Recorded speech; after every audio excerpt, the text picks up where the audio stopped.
Hello guys, ভগবান শ্রীকৃষ্ণ বলেছেন একজন ব্যক্তি যতই জ্ঞানী হন না কেন, তিনি যদি কর্ম এবং ভক্তির সাথে সংযুক্ত না হন তবে তার জীবন অসম্পূর্ণ।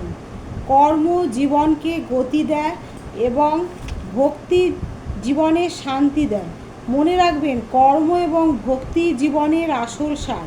এই প্রসঙ্গে আমার মনে পড়ছে প্রভু পল ম্যাককার্টনির কথা, যিনি 96 ইয়ার বয়সেও গান গেয়ে তার কর্ম পালন করছেন এবং ইস্কনের সাথে যুক্ত হয়ে তিনি ভক্তির পথেও চলছেন। অসংখ্য ধন্যবাদ ওনাকে আমার তরফ থেকে। তা এই প্রসঙ্গে প্রভুর একটা গান আপনাদের শোনাচ্ছি, আপনারা সবাই এই গানটি করুন এবং ভগবানের সান্নিধ্য লাভ করুন। সবাই ভালো থাকবেন, সুস্থ থাকবেন। নমস্কার।